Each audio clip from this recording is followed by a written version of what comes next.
pendidikan dan pelatihan di MEC terdiri dari 3 klaster. Yang klaster pertama akademik sesuai dengan vokasi, yang kedua keasramaan meningkatkan kapasitas rohani peserta didik, yang ketiga tentu berkaitan dengan entrepreneur sesuai dengan nama dari MEC, Mandiri Entrepreneur Center. Kegiatan entrepreneur dalam hal ini adalah melatih tentang ketangguhan kemandirian para peserta didik. Di antaranya mereka akan ditantang, di-challenge untuk bisa menghasilkan finansial secara mandiri. Ada event namanya event Entrepreneur Camp, Entrepreneur Session, Entrepreneur Challenge, dan Motivation Planner. Kegiatan 4 ini sebagai media lab dari kemampuan soft skill peserta didik berkaitan dengan komunikasi, negosiasi, kemampuan menjual, dan kemampuan kerjasama. Dan itu kemampuan ini nanti akan dibawa peserta didik untuk menghadapi tantangan kehidupan di masa yang akan datang.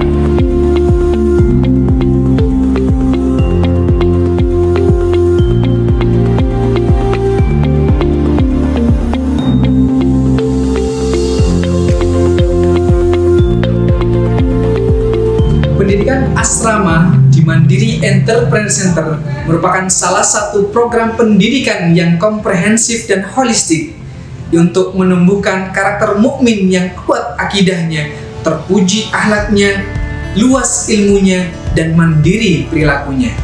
Di asrama Mandiri Entrepreneur Center, peserta didik mendapatkan pendidikan dasar keislaman, pembiasaan ibadah, keterampilan hidup, dan pendidikan karakter lainnya untuk menghasilkan generasi mandiri yang bertakwa, bernyali, dan kreatif.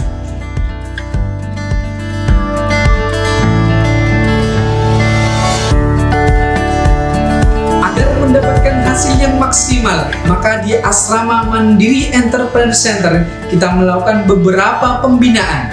Yang pertama adalah pembinaan rohani, bimbingan membaca dan menghafalkan Al-Quran, pendidikan diniyah, dan pembiasaan ibadah wajib dan sunnah.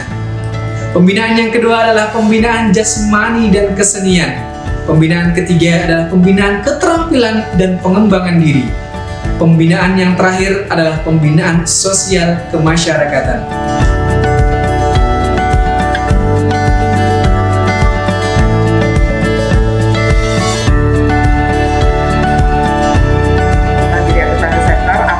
Prodi atau jurusan yang ada di Mandiri Entrepreneur Center. Yang pertama ada akuntansi dan administrasi perkantoran. Jurusan ini tentu prospeknya banyak dicari ya di masa depan.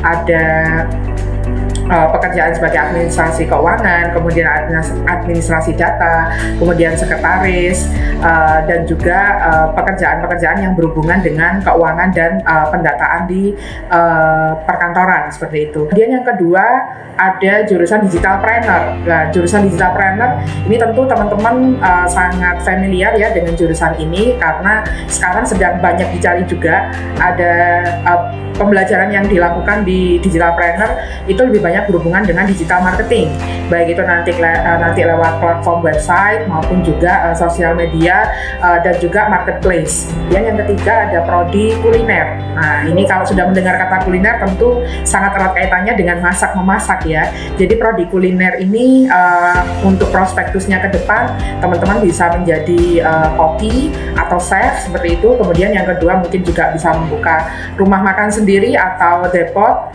dan yang ketiga bisnis kuliner sebagai pebisnis kuliner. Apalagi prospektus bisnis kuliner ini baik secara online maupun offline selalu bertumbuh ya tiap tahunnya. Kemudian yang keempat ada prodi desain grafis. Nah, ini juga teman-teman pasti udah familiar dengan jurusan ini. Prospektus dari desain grafis tentunya menjadi graphic designer ya, menjadi orang yang banyak diminta untuk mendesain sesuatu begitu ya, seperti misalkan spanduk, spanduk, banner, merchandise dan sebagainya. Yang kelima ada jurusan manajemen zakat. Nah, jurusan manajemen zakat ini nanti prospektusnya bisa sebagai fundraiser di lembaga-lembaga sosial, kemudian menjadi tim program sosial ya. Kemudian yang ketiga juga bisa menjadi admin begitu ya, admin untuk kebutuhan program sosial. Prodi selanjutnya, prodi yang keenam adalah prodi manajemen bisnis Sragen ya. Ini terletak di Sragen.